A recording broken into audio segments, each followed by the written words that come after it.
Hello students, today we are going to start the second part of our chapter, that is Nelson Mandela. Before going to start, I would like to request you to go through the channel First Try for Mathematics class 10. You will definitely find it valuable. Thank you. A few moments later, we all lifted our eyes in awe as spectacular array of South African jets, helicopters and troop carriers roared in perfect formation over the Union buildings. It was not only a display of pinpoint precision and military force, but a demonstration of the military's loyalty to the democracy, to a new government that had been freely and fairly elected. Students, just flash back to the days of independence or Republic Day of our country. You have seen in TV and other electronic media how these 2 days are celebrated in a grand way. Military helicopters also create different patterns in the sky, you might have remembered. Similar is the scene of South Africa. However, their enthusiasm is more because this is for the first time that a democratic government was formed. Mandela says that the display by military general was a tribute towards the newly elected democracy. Only moment before, the high generals of South African Defense Force and Police, their chests bedecked with ribbons and medals from days gone by, saluted me and pledged their loyalty. I was not unmindful of the fact that not so many years before they would have saluted but arrested me. Finally, a several Impala jets left a smoke trail of black, red, green, blue and gold of the new South African flag. Students, military generals are showing their display by means of spectacular array of jets, helicopters and troop carriers. The South African Defense Force and Police saluted the newly elected President Nelson Mandela. They were bedecked with ribbons and medals on their uniform. The most fascinating sight was made by Impala jets. They made a V-shaped pattern left by smoke of different colors which are creating the South African flag. Now Mandela says that otherwise they would have arrested him before emancipation. You know that he spent 30 years in prison. So the freedom has led to such a change. They were symbolized for me by the playing of the two national anthems and the vision of the white singing Noxie Sikle e Africa and black singing Die Stem, the old anthem of the Republic. Although neither group knew the lyrics of the anthem they once despised, they would soon know the words by heart. So students, that day, two national anthems were sung, Nokosi Sikle and Die Stem. The former one was adopted by the black for Republican country, was sung by the whites and vice versa. Vice versa means the old anthem was sung by the blacks. So this shows the two singing of these two national anthems shows the equality that was going to be formed in a democratic country. On the day of inauguration, I was overwhelmed with the sense of history. In the first decade of 20th century, a few years after the bitter Anglo War and before my own birth, the white-skinned people of South Africa patched up their differences and erected a system of racial domination against the dark-skinned people of their own land. The structure they created formed the basis of one of the harshest and most inhuman societies the world has ever known. Now in the last decade of 20th century and my own 8th decade as a man, that system had been overturned forever and replaced by one that recognized the rights and freedom of all people regardless of color of their skin. Well, in this paragraph, Mandela says about the Anglo-Boer War that took place in the early 20th century before his birth. In that war, Africans fought to keep sovereignty against British invasion. However, they lost the war. So he says it was bitter experience, so that they could not end the system of apartheid or racial domination. It is described as harshest and most inhuman. However, by the end of 20th century, now you have seen the table is turned.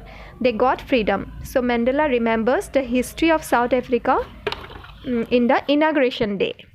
That day had come about through the unimaginable sacrifices of thousands of my people, people whose sacrifices and courage can never be counted or repaid. I felt that day, as I have on so many other days, that I was simply the sum of all those African patriots who had gone before me.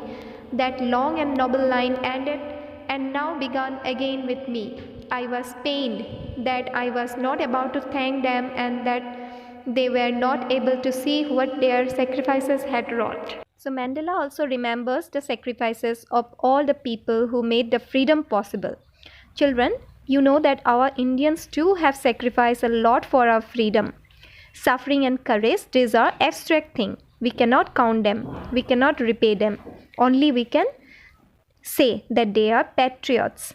We can express our gratitude in that way. They were already dead, so Mandela even can't thank them. They were not fortunate enough to see this day of inauguration. So Mandela has a mixed feeling. He is happy as well as sad. The policy of apartheid created a deep and lasting wound in my country and my people. All of us will spend many years, if not generations, recovering from that profound hurt.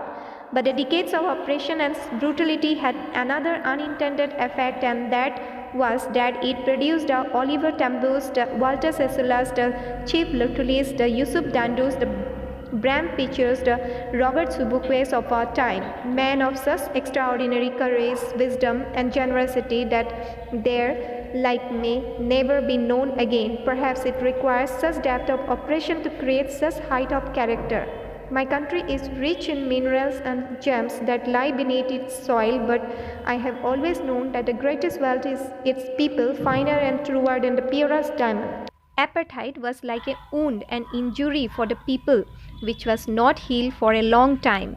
White people oppressed them for generation after generation. They were brutal, inhuman towards the South African people. They were denied many of their rights and duties. Mandela felt this oppression had a good effect as well, because it gave them leaders like Oliver Tambo's, Walter Sissoula's, Chief Lutuli's, Yusuf Dandu's, Bram Pitcher's, Robert Sobukwe's. Now you may be thinking why the author has used the before persons. It is because they became the ideal, the hero for every South African because of their courage, knowledge, because of their nature, good nature. Such depth of oppression which the whites were using on black created height of characters as described above. South Africa is rich in diamonds, but according to Mandela, people of South Africa are more precious than this diamond because of their courage. This day has been possible. They have got independence. It is from this comrade in the struggle that I learned the meaning of courage. Time and again I have seen men and women risk and give their lives for an idea. I have seen men stand up, attacks and torture without breaking, showing a strength and resilience that defies the imagination. I learned that courage was not the absence of fear but the triumph over it. The brave man is not he who does not feel afraid but he who conquers the fear. From the great people, Mandela learned what is courage. They were not afraid to sacrifice their life for an idea.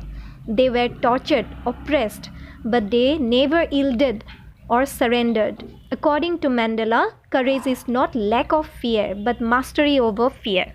No one is born hating another person because of the color of the skin or his background or his religion. People must learn to hate, and if they can learn to hate, they can be taught to love. For love comes more naturally to the human heart than its opposite. Even in the grimmest time in prison, when my comrades and I were pushed to our limits, I would see a glimmer of inhumanity in one of the guards, perhaps just for a second, but it was enough to reassure me and keep me going.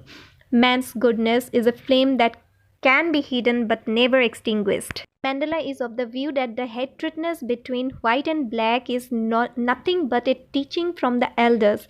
This feeling is not since from their birth. Mandela thinks love can be taught more easily compared to hatredness because love is a spontaneous feeling of heart. Now he gives an example to prove his point. While he was in prison, he saw that one of the guard was very sympathetic towards him and his companion, that is for a moment, but he concluded that good nature in man are not extinguished or burnt or finished. In a way, he hoped that equality will be prevailed in the society once again. During this inauguration, he hopes so. Third part in the next video. Please subscribe. Thank you.